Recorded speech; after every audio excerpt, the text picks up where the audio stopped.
I was this close to winning, but then I didn't. And following that, I needed a complete break from music. I needed to disconnect. The emotions were all getting so confused with why I was doing it, why I loved it, and what my purpose was. I want to talk about my recent experience going through a competition to get to the Isle of Wight Festival, and actually how not winning it was probably the best thing that could have happened to me as an artist. Let's run it back a little bit.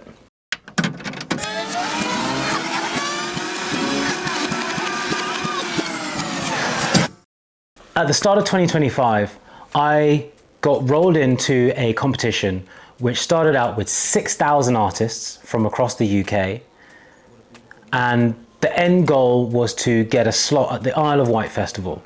It was a long shot. The Isle of Wight Festival historically has always been a rock, pop festival. I make R&B, hip hop, soul, jazz, fundamentally not what the Isle of Wight Festival is all about. But anyway, one thing led to another, and I get to the grand final. And I'd gone through stage, smashed it, got the industry vote every time. Industry vote, industry vote, industry vote.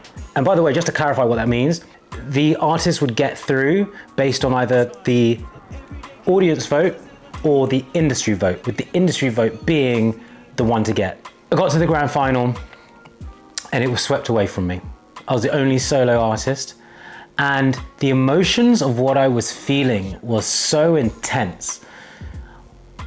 When you write your own music, when you put your heart and soul into every show, you put your heart and soul into your band give it back to you, and then to have it taken away really hurt. But what was also really painful was just the experience with my friends and my family, the close ones I was working with, my manager at the time who I was working with. It was all very emotionally charged in a way that was detracting from the love. It was too much pressure, and it was pressure in the wrong way. And the interesting thing is that it wasn't where I was meant to be going. Obviously, fundamentally, because the Isle of Wight Festival is not for my style of music. So I was always gonna come up against the ceiling at some point, but I was hurting, man. I felt stuck, I felt blockages, and my music fundamentally is to help people become their best selves. And so there was something that was not connecting. Spiritually, energetically, musically wasn't aligning, because I wasn't feeling my best self at that time. So I had to take 2 months out over summer, and it was the best thing I could have done. So what did I actually do in the break? Well, I traveled to Greece. I saw my best friends get married. I continued to plan my wedding, which is happening in a few months. I spent time just really being a fan of music and enjoying music and enjoying traveling the world. We had a crazy situation with the house being renovated and things, so I was completely out of the house. G and I were completely out of the house, living with friends, living abroad. I did actually do one really cool thing as well. I was completely disconnected from music, but this is the one thing I did do.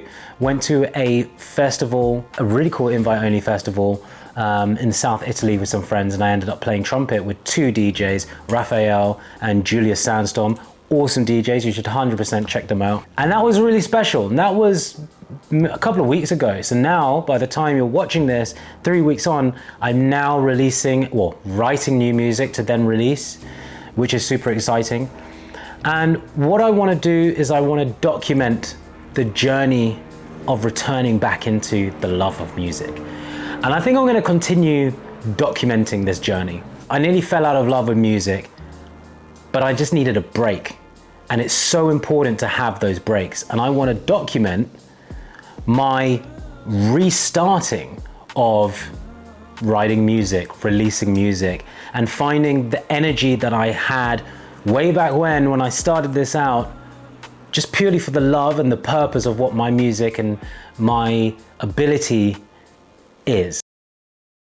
The aha moment that I had while I was on my hiatus was that actually nothing matters.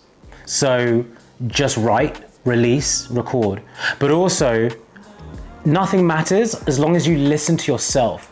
I think the problem was with my music before is that there were so many opinions that were flying my way in terms of how I should be writing my music, when I should be releasing it, what I should be releasing, what I should be performing, not performing, rapping, singing, playing trumpet, not playing trumpet, all of that.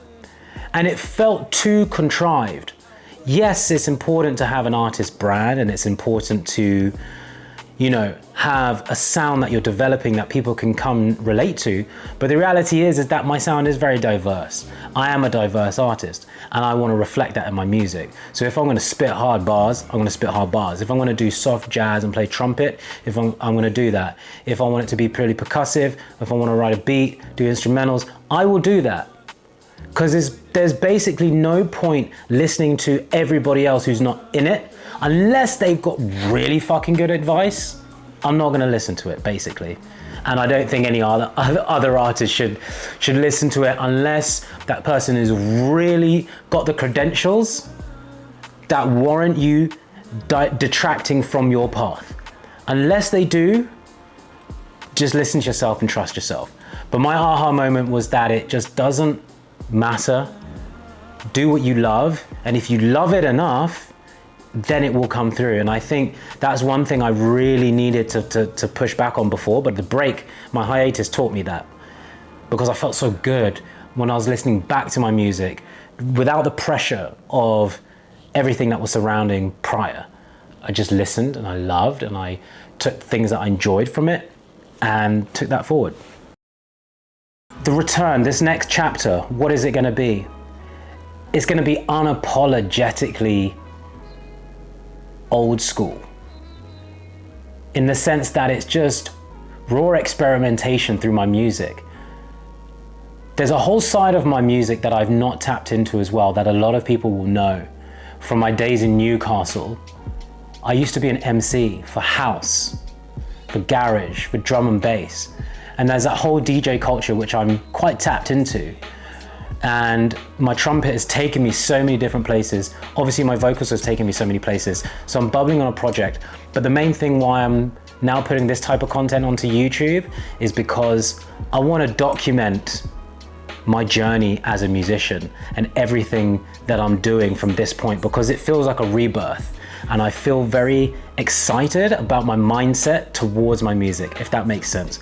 And I think it's important to document that, because I'm sure it's going to help other people. Music, we need to remind ourselves, it's not about winning.